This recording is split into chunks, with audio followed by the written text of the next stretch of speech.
Thanks for hosting this thing. You're doing a wonderful job. This is really a question for Alex and Elon and a statement. And I wish Andrew and Vivek were still on. We've talked about these different sort of array of forces between, the globalists and the humanists, or whatever the right descriptors are. What I would really like to see, and I would love to hear Vivek's take on it, because I think he's such a wonderful debater. I'd like to know if there's possibility to set up a intellectual debate between, the Alex Jones, Elon Musk, Andrew Tate, Vivek, probably throw Tucker in there. Maybe there's Joe Rogan, against an intellectual debate against the Klaus Schwabs, the Bill Gateses of the world. And then there's others. They won't do it because we'll kill them.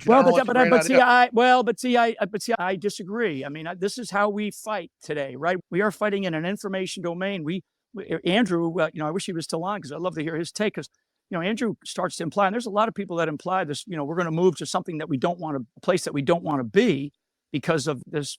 Frankly, what I see is a globalist takeover, and I'm all with you, Alex, and you and I have talked about this a lot. But what I would really like to see is an intellectual debate and a challenge.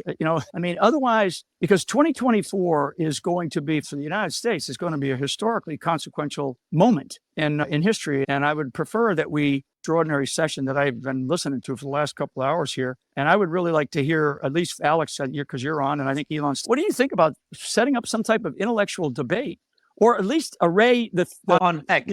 On X, doing it through Spaces. Well, on X, on X, or however, I would love to see them come on X to do this, because this would be wonderful. Alex, would you be open, you and Elon, would you be open for such a debate? Well, let me just throw this thing, because I'm chomping the bit here, and then Elon will take over. It should be on X. They had the last Republican debate, and it had like 5 million viewers. This is going to have 50 million viewers. We keep acting like dinosaur media even still matters. It should only be held on X. And I would love to see it in this format, or with an added video component to it. Yeah. Yes. Challenge their intellectual idea. I'm sorry. Okay. That's my point. Yeah. We have to challenge their intellectual arguments. Yeah, I agree with the general. What's the first debate? Hold on, Laura. You are the only massive platform that's open and free.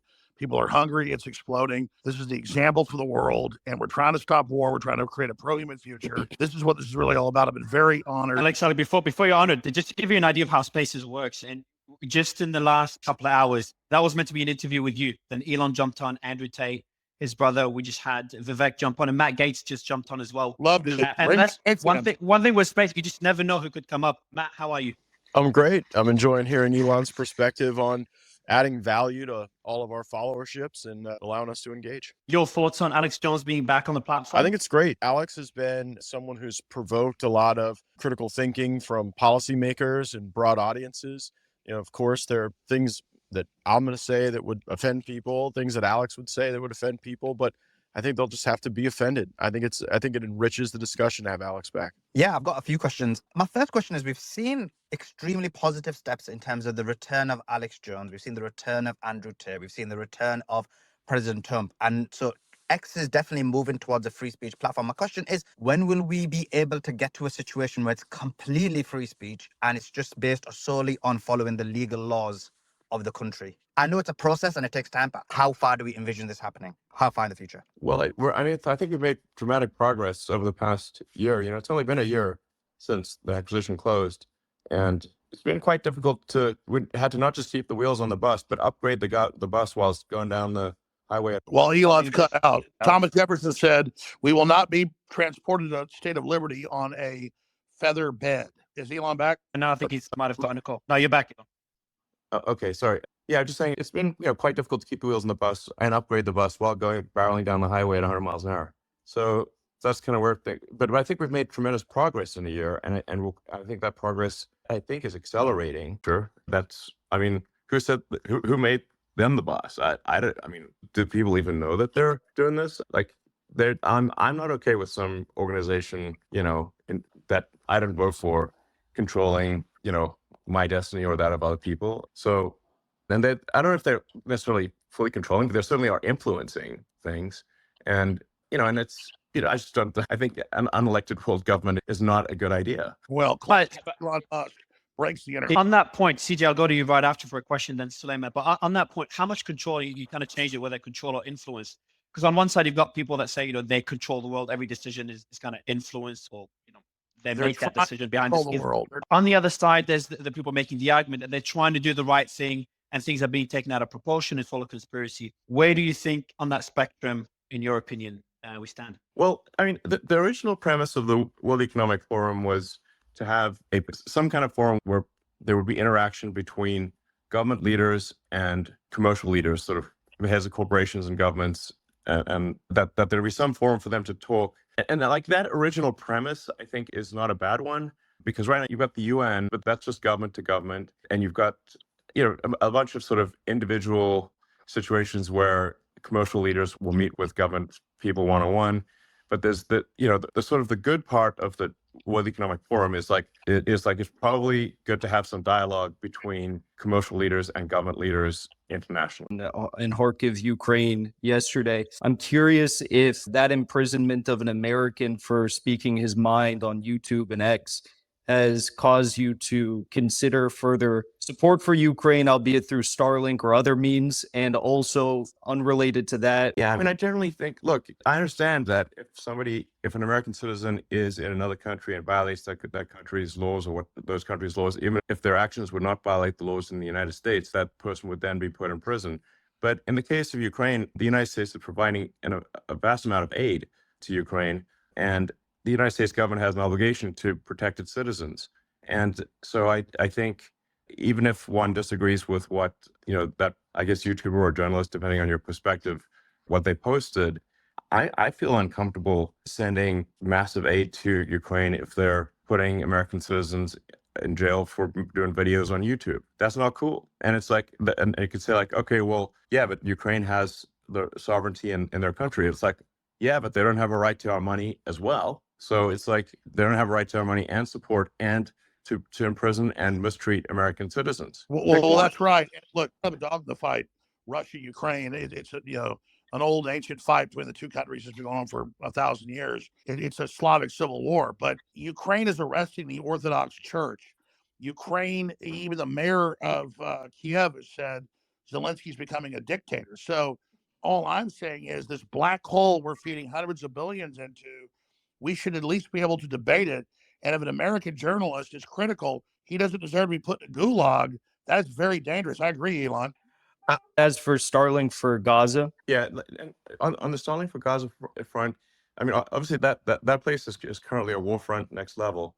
So in order for Starlink to be used in Gaza, terminals have to be brought in, and they have to be used in a way that where there's a high degree of certainty that they are not being used for any violence. So now there are only really two ways to get into Gaza. One is through Egypt, and the other is through Israel.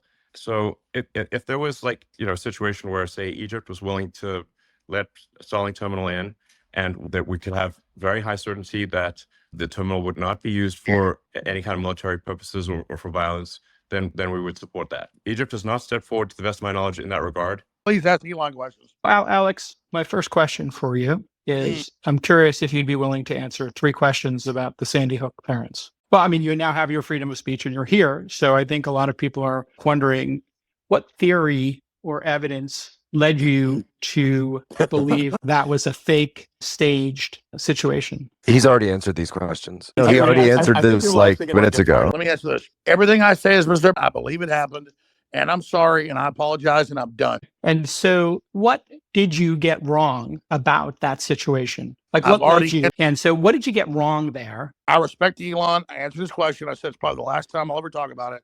I'm not going to live in Groundhog Day. I believe Sandy Hook happened. I've been through hell over it. I was not the guy that first questioned it. Team Human, what Elon Musk is doing, I'm never talking about it again. I.e., your fans knocking on the door as a parent. Yeah, I get it. If I would comment on what people are saying on the internet, when something has 50 million views, I will be blamed for their questioning. So I'm very careful about that now.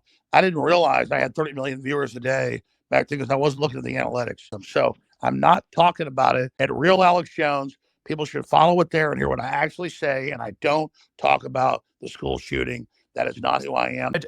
Jason, I should say that the Sandy Hook issue was the first thing I raised with Alex.